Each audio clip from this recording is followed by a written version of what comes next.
Through the years, the Water Congress has put together the Aspinall Water Leader of the Year. People that have contributed not just in one small area of the state, but an overall contribution to water statewide. When I think of an Aspinall winner, I think of someone who has really dedicated their lives to promoting and protecting Colorado's water resources. And I can't think of anybody that's done that more than Jennifer over her career. You couldn't have picked a better person as a recipient for the Aspinall Award. Jennifer, you have earned this. Your career has been unbelievable, and I am jealous every day of what you've accomplished. You are the right person to get this, and you should be sitting beside all the other Aspinall winners.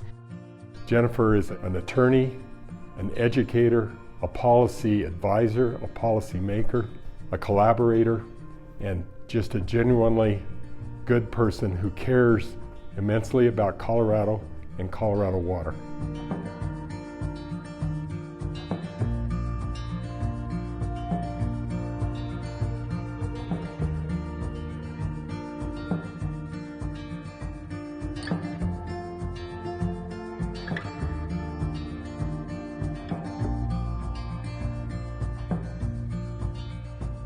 Jennifer is that example of the Aspinall Award, of being courageous, being dedicated, showing the leadership and the commitment that it takes.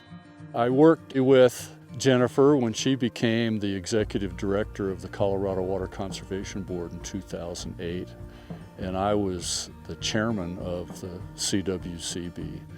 And I quickly learned about all the skills that Jennifer has. No doubt very smart, very knowledgeable about Colorado water law, but she had a great way of pulling people together, encouraging the CWCB staff in really a troubled time. So Jennifer took over as director of the Colorado Water Conservation Board during a period when the board was going through some incredibly contentious hearings on recreational in-channel diversions. And she really deserves a lot of credit for coming in and just kind of lowering the temperature and lowering everybody's frustration level. I mean, they were still tough hearings and tough issues, but Jennifer added just a calming influence.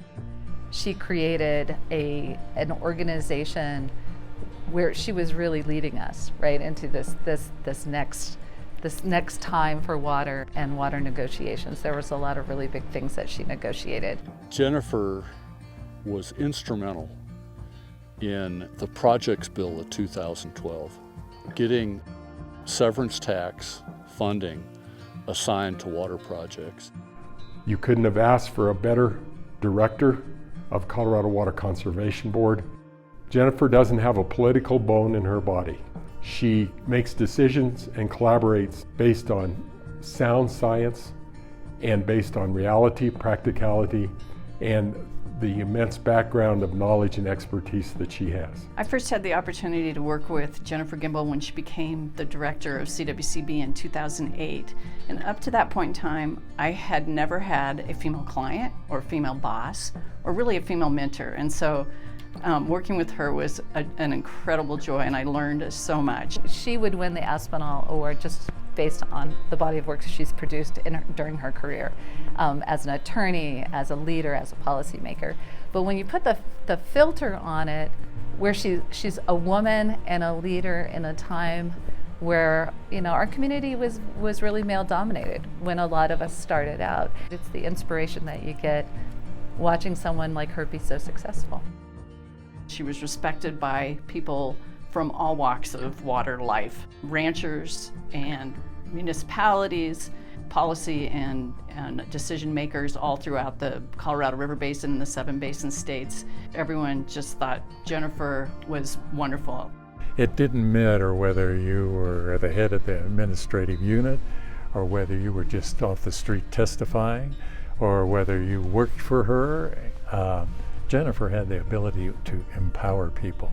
A little known fact that you may not know, that Jennifer was a public school teacher in Wyoming, a math school teacher. And I think that really prepared her for her future role as the IBCC and CWCB director and how to handle the cowboys here in Colorado. She is always willing to share her knowledge and expertise.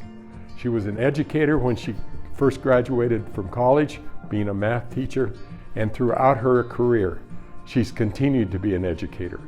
She's been an educator of other colleagues in the Attorney General's office, on the Water Conservation Board, and now she has returned to the education role as she's a professor now up at CSU, teaching young minds about water administration, water management, and the value of our precious water resources.